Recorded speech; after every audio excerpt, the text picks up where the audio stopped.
C'était l'interview choc diffusée en mars dernier qui avait retourné tout Buckingham. Je ne voulais plus. Je ne voulais plus être en vie.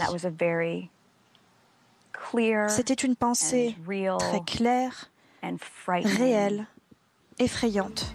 Un entretien entre le couple princier Meghan et Harry et l'animatrice américaine Oprah Winfrey.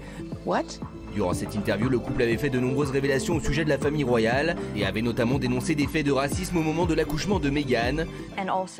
Et il y avait aussi des inquiétudes et des conversations sur la couleur de sa peau quand il naîtrait. Si aucun membre de la famille n'avait été cité, un ouvrage paru il y a quelques jours révèle que c'est bien le prince Charles qui aurait soufflé cette phrase à sa femme Camilla lors d'un petit déjeuner. Une phrase que le prince Charles dément formellement. C'est de la fiction, et cela ne vaut pas la peine que l'on fasse plus de commentaires à ce sujet. Voilà de quoi raviver un peu plus les tensions au sein de la famille royale. Et nous sommes donc avec notre spécialiste de la monarchie, ami de la famille royale TPMP, même si le roi est encore un petit peu fébrile, mais il sera là dès lundi, bien évidemment. Oui, c'est Bertrand Deckers. Ouais. Bonsoir Bertrand. Bertrand, l'heure est grave, voire très grave. Que se passe-t-il dans la famille royale? Est-ce que d'abord, vous croyez, vous qui êtes un amoureux des monarchies, et de cette monarchie en particulier, à ces accusations de racisme? Alors, nouveau rififi chez les Windsor. Du rififi chez les Windsor, j'adore. Quelle phrase saga d'attaque. continue. Alors, est-ce que j'y crois? Il va falloir nuancer mes propos, mais ce n'est pas totalement... Quand vous commencez comme ça veut dire que... attention. Ce n'est pas totalement impossible. Il y a un mot en Angleterre qui court à travers l'illustre royaume, puisqu'il s'agit un peu d'un conte de fées, et on dit en Angleterre qu'il existe deux familles dans le monde. Il y a celle de Dieu, qui règne sur le ciel, et il y a les Windsor, qui règnent sur les hommes. 130 millions de sujets quand même, sur lesquels règne Élisabeth II.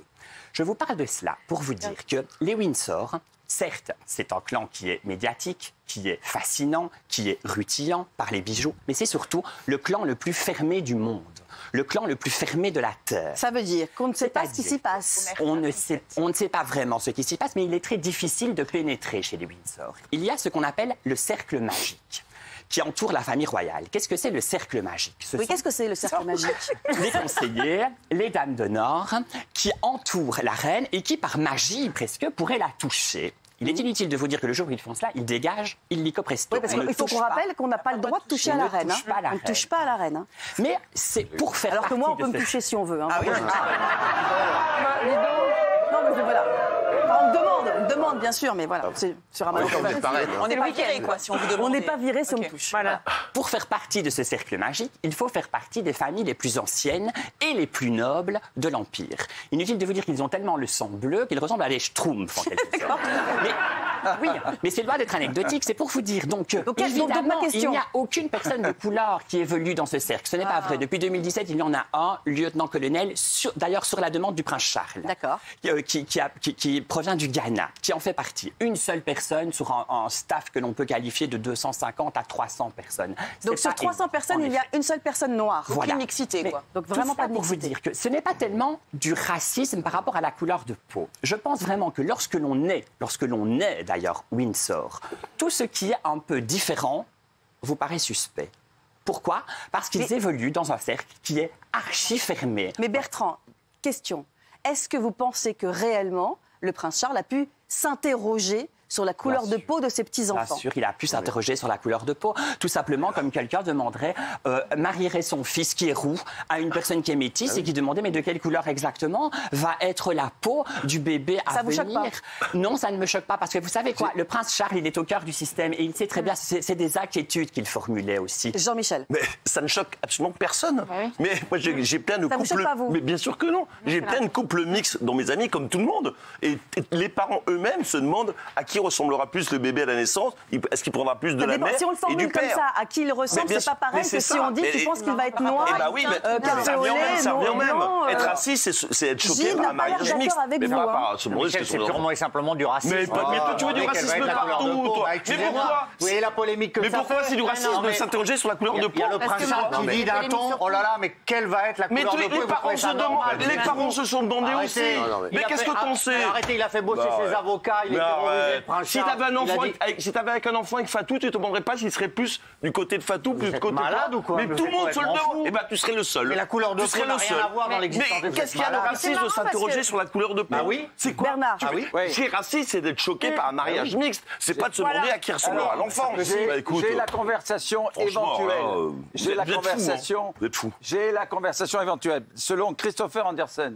Oui, voilà, qui est journaliste américain. Quand même. Voilà. Il faut le souligner parce que c'est quand même pas anecdotique. Tout à fait. non Ah, plus, tu n'as hein. pas- C'est très important. C'est relayé par un journaliste, certes américain, mais journaliste tout de même. Il dit, selon Christopher Anderson, l'incident se serait produit le 27 novembre 2017, jour de l'annonce des fiançailles du couple, hein, vous le savez. Je me demande à quoi va ressembler l'enfant, aurait demandé le prince Charles à son épouse Camilla. Elle a répondu, interloqué, eh bien, il sera absolument magnifique, j'en suis certaine. Et lui, il répond, je voulais dire, à quoi ressemblera le teint de l'enfant. Bah oui. Qu'en penses-tu, aurait ajouté le duc de Cornouailles. Depuis, les équipes du prince Charles ont qualifié publiquement ce récit de pure fiction. Alors, Voilà. Bertrand Tous les Deckers. journalistes spécialisés de la couronne ont tenté de pénétrer à Kensington pour donc, la date des fiançailles, pour immortaliser le couple. Personne n'y est arrivé parmi les journalistes royaux, et M. Anderson, que personne ne connaît évidemment, les journalistes people, lui y est parvenu. Il était même très très proche de Charles et Camilla puisqu'il a pu entendre cette conversation. Permettez-moi vraiment d'en douter. T'as cassé, là. Pour revenir sur les propos de Gilles. Parce qu'il est américain. Bertrand, Charles est est-ce que c'est raciste, juste c'est quand même un peu fort parce que c'est quand même lui qui a, je trouve, il faut souligner ça, permis à Meghan Markle de remonter l'allée absolument. de la chapelle de Windsor sous les yeux du monde entier, 3 milliards de téléspectateurs tout de même, parce que son père, à la belle, n'est-ce pas, était dans l'incapacité de pouvoir venir puisqu'il avait vendu des photos et Donc c'est lui qui a publié une permis ça. interview. Donc c'est Charles qui a conduit lui-même Meghan Markle devant un parterre Certains de disent tête quand même- couronnée, donc Bertrand, quelqu'un qui serait raciste. Bertrand, c'est un peu- je vais essayer de le titiller un peu. Bertrand, certains disent quand même que ce serait une des raisons pour lesquelles Meghan et Harry se seraient exilés aux États-Unis. Est-ce que vous y croyez à ça? Le racisme Oui. du prince Charles, non, je n'y crois pas une seule seconde. Je pense vraiment qu'au moment où elle met les pieds chez les Windsor, Meghan Markle sait déjà qu'elle va partir. Ah, c'est déjà. un plan, je pense, qui a vraiment une Vous n'aimez pas stratégie beaucoup Meghan, vous, hein? qui a été calculée. Non, j'aime pas Meghan Markle. Vous savez pourquoi? Parce que les spécialistes royaux, on sait, nous, ils ont dit à Oprah Winfrey que donc il y avait, comment dire, cette phrase malencontreuse qui avait été prononcée par rapport à la couleur de la peau. Mais évidemment, ils n'ont pas souhaité dire qui c'était. Et nous étions convaincus que non seulement ça allait sortir, mais en plus que ça allait viser le prince Charles. Pourquoi? Parce que ça ne vise pas le prince Charles, ça vise l'institution royale. Bien sûr. Ça vise la monarchie. Et c'est contre ça que je suis. Parce que Meghan veut saper vraiment la couronne. C'est son but. Et Meghan Markle, elle voulait retourner parce que les Américains ne supportent de vivre qu'aux États-Unis. Tout le reste, c'est de la merde, ça n'existe pas. Ils veulent être aux États-Unis, à Los Angeles, à New York ou Los Angeles. Et C'est puis tout. elle C'est veut pas pour vivre. ça qu'elle a voulu quitter, c'est parce qu'elle voulait retourner aux États-Unis. Point barre. Peut-être. Ne vous américaine. énervez pas, Jean-Michel. Vraiment, si, je m'énerve, je vous je assure, m'énerve. ça va aller. Ah oui. Je vous assure. Ah Vraiment, bon, Gilles, est-ce que c'est du racisme Meghan Markle, il en a jusque-là, Jean-Mi. Il en a jusque-là, oui. Non, mais c'est vrai que ça fait du bien de voir Jean-Michel Maire qui survole ce débat. Et tu as raison, Jean-Mi. Je n'en peux plus de ce procès en racisme pour tout et n'importe quoi. C'est absolument. Moi, je pense que c'est une polémique politique. C'est-à-dire qu'il y a d'un côté les US qui sont progressistes et wokistes, et de l'autre côté. Ah, vous voyez, vous allez jusque-là, vous, bien sûr. carrément. La tradition, la monarchie. Alors oui, effectivement, je pense que si on dit par exemple que l'enfant est le portrait craché du père, eh ben c'est pas parce qu'on est anti-blanc ou anti-noir ou raciste, et c'est même pas du sexisme. Gilles n'a pas l'air vraiment d'accord, du tout. Oui, mais il l'a déjà dit. Juste Gilles et après Guillaume. On banalise les questions essentielles sur la couleur de peau. À partir du moment où on s'interroge sur une couleur de peau C'est au toi sein de la c'est toi famille qui fais un royale, problème, hein. au sein de la C'est famille toi qui fais un problème de la couleur de au sein peau. de la Ah famille oui, ouais. royale, je ne suis pas de la famille royale. Au Oui, mais tu sein- fais un et vous problème non de la plus, couleur de et vous peau. non plus, C'est heureusement toi pour qui eux. rends raciste. Au sein de la famille royale, c'est qu'il y a une vraie interrogation. Excusez-moi, on ne peut Guillaume, pas banaliser ça. Guillaume. C'est raciste, toi. Gilles, pardon, mais revois la définition du mot raciste. Raciste, c'est discriminer quelqu'un en raison de sa couleur de peau. c'est Là, ça. quand on écoute, on a l'impression que le simple fait d'évoquer le fait que quelqu'un est métis, clair de peau, blanc, être noir, c'est étudié, raciste. Il n'y a rien de raciste là-dedans. Alors, non, mais- Si on a un parent brun et un parent blond, on peut se demander si l'enfant sera brun ou blond. Pourquoi on ferait pas ça avec quelqu'un de métis, de clair de peau? justement- Ça n'a pas- Dites-nous ce que vous en pensez. Ici, visiblement, on est plus du côté Jean-Michel Maire sur le plateau. Le public a applaudi Jean-Michel, Gilles, mais c'est fou parce que Et Guillaume. justement, Mais- Valérie, Oui. Oui, madame. Guillaume a d'autant plus raison, Jean-Michel aussi. Et c'est toi qui rends raciste les gens. Mais oui.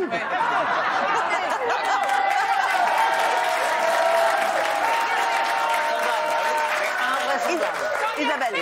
C'est invraisemblable. Tu divises les gens. Pas tout le monde en même temps, les Quand amis. Yannick Isabelle. Noah a eu son dernier enfant, là, qui Là, est je blond, crains le pire, là. Je qui crains est le blond pire. suédois. Ouais. Tout le monde a dit, mais cet enfant est blond suédois, comment se fait-ce? Tout le monde a été surpris qu'il soit si blond suédois. Et quand moi j'ai des amis qui sont roux, qui ont eu un enfant roux, tout le monde a dit pourvu que cet enfant ne soit pas roux, quelle horreur. Bon, donc on vous réconciliera pas là-dessus, ça c'est sûr. Donc, pour certains c'est du racisme, mais pour d'autres ça n'en est absolument pas. Dernière question, Bertrand Dickert, dernière question. Comment sont les relations aujourd'hui entre Harry et son père? Est-ce qu'ils se parlent encore? Est-ce que les relations sont rompues ou c'est fini? Alors écoutez, ils auraient dû se voir pour un déjeuner lors des obsèques. Juste après les obsèques du prince Philippe, ils n'en ont pas eu l'occasion puisque le prince Harry directement a repris un avion pour rejoindre l'Amérique. Donc apparemment, on nous fait croire que les relations vont mieux. Je peux vous dire en tout cas qu'ils ne sont absolument pas attendus à Balmoral pour Noël, pour fêter Noël. Ils ne vont pas fêter Noël avec la famille? Ils ne vont pas fêter Noël avec la reine. Oh là là. Mais oui, mais c'est triste, Benjamin. Oh là là. Ça me met un coup. Et dernière petite chose, peut-être on dit que la reine va mieux, certes. Elle a commencé. Ça, c'est une bonne nouvelle. Vous avez vu, elle reçoit à nouveau en audience privée. Elle a reçu son médecin personnel, dont on a parlé ici, qui est au cœur de la Royal Medical Bubble. Elle l'a fait chevalier. C'est un conte de fées. C'est désormais un chevalier qui va veiller sur la santé de sa souveraine. Et on dit qu'elle se réjouit prochainement, puisque le 9 janvier prochain, eh bien, Kate Middleton fête ses 40 ans. Et il paraît qu'ils sont déjà... on est bien contents. On termine sur un anniversaire.